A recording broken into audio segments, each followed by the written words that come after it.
Hello friends, welcome back to my channel. ఈరోజు మన ఛానల్లో కేవలం కప్పు గోధుమ పిండి, 2 ఉల్లిపాయలతో అప్పటికప్పుడు హెల్తీగా ఎలా ప్రిపేర్ చేయండి. చాలా ఇష్టంగా తినేస్తారండి.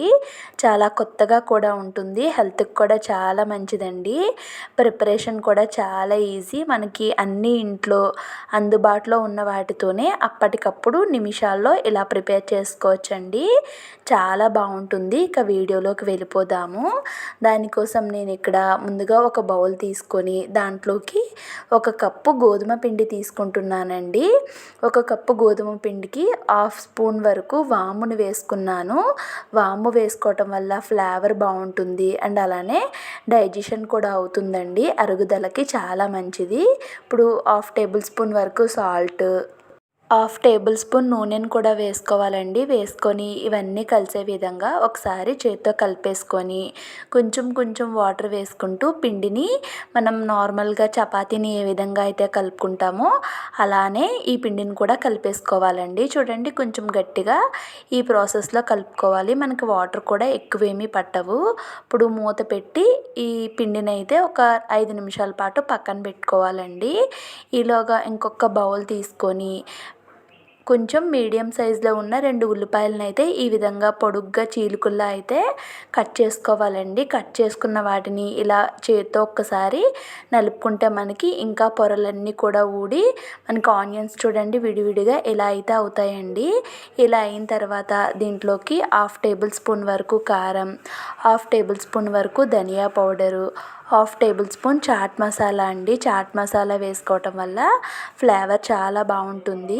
1/2 టేబుల్ స్పూన్ వరకు గరం మసాలా కూడా వేసుకోవాలి. చిన్నగా తరిగినటువంటి అల్లాన్ని కూడా యాడ్ చేసుకుంటున్నాను.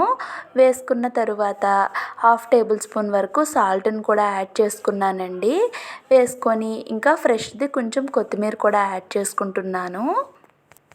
ఇప్పుడు దీంట్లోకి మనం ఒక పెద్ద స్పూన్ అయితే ఉప్మా రవ్వ వేసుకోవాలండి. సూజీ రవ్వను.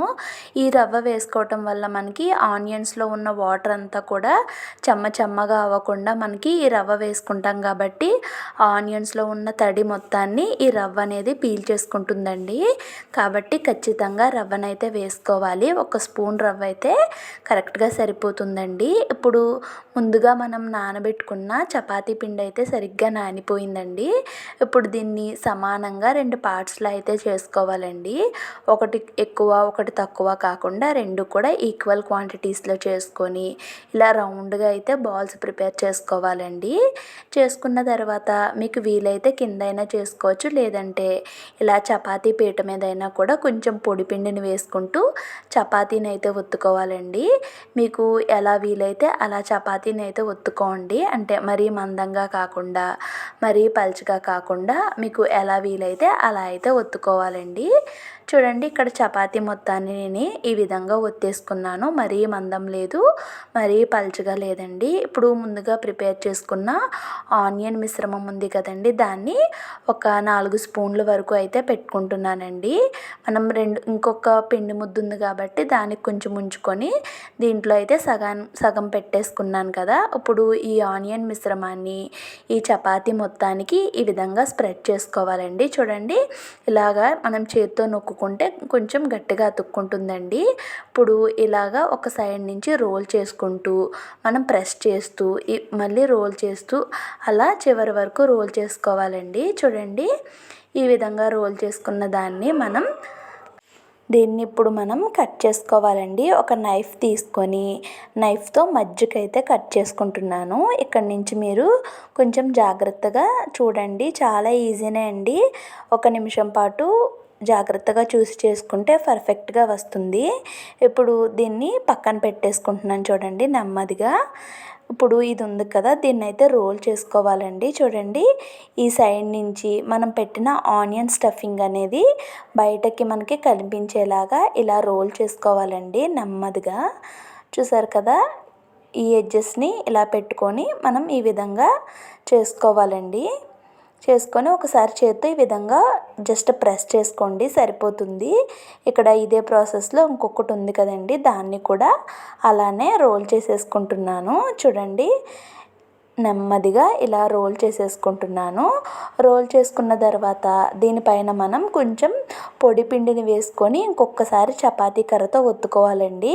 ఇప్పుడు మరీ పలుచగా కాకుండా మరీ కొంచెం ఆంచకుండా లైట్గా ప్రెస్ చేస్తూ మనం మందంగా పరాతాలాగా చేసుకోవాలండి. పొరలు పొరలుగా ఉండే ఆనియన్ పరాతా అయితే చాలా టేస్టీగా ఉంటుందండి. ఇక్కడ ఇదే ప్రాసెస్లో 2 కూడా ప్రిపేర్ చేసేసుకున్నాను, మొత్తం 4 కూడాను. ఇప్పుడు స్టవ్ వెలిగించి ఇలా ఒక పాన్ పెట్టుకున్నానండి. పాన్కి కొంచెం ఆయిల్ని అయితే అప్లై చేసుకున్నాను. ఆయిల్ అయితే మరీ ఎక్కువ వేసుకోవట్లేదండి, కొంచెం తక్కువ ఆయిల్తోనే చేస్తున్నాను, హెల్తీగా చేస్తున్నాను కాబట్టి.